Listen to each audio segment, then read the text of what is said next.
Good morning. একদম ready হয়ে ভিডিওটা শুরু করছি। আজকে ক্লাস আছে, ক্লাসটা করে আসি, কারণ আগের সপ্তাহে হয়তো আমার কামাই হলেও হতে পারে।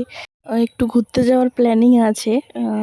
একটা সপ্তাহ হয়তো টানা ঘুরতে যেতে হবে, তাই জন্যই ক্লাসটা করে আসছি। না হলে আজকে রোদ প্রচুর পরিমাণে উঠেছে। আমি বেরিয়েছি 7:30টার সময়, 7:30টার সময় এত রোদ, যেতে ইচ্ছে করছে না। আর এমন টাইমে হয়েছে ক্লাসটা, যাই হোক। তারপরে ক্লাসে চলে এসেছিলাম। এটা আমাদের কম্পিউটার ক্লাসই, কিন্তু আজকে থিওরি ক্লাস ছিল, তাই জন্য।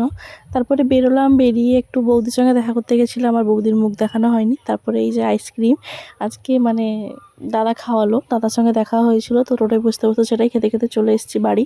মাছ নিয়ে এসেছিলাম আসার সময়, তখন দেখানো হয়নি। আর তাড়াহুড়ো, অ্যাকচুয়ালি অনেক দেরি হয়ে গেছে বৌদির সঙ্গে দেখা করতে করতে, তো সেটাই নিয়ে এসেছিলাম। কাতলা মাছ, দই কাতলা করবো বলে। অ্যাকচুয়ালি সত্যি কথা কী জানো, আজকে মাছ নেওয়ার সময় মাছ দোকানের কাকুটাই আমাকে সাজেস্ট করলো, কাতলা মাছ নিয়ে যাচ্ছ, একটু দই কাতলা করো, ভাল লাগবে। তো ইচ্ছে হলো, যাই হোক, দই কাতলাই করেছি। তারপর একটু তাঁপড়া মাছও এনেছিলাম, যেটা ভাজা হবে।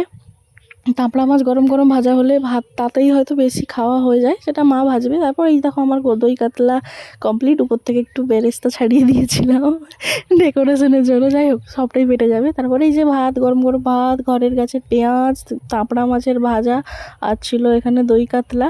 তো আজকের দিনটা দই কাতলা দিয়েই শেষ করলাম। টাটা।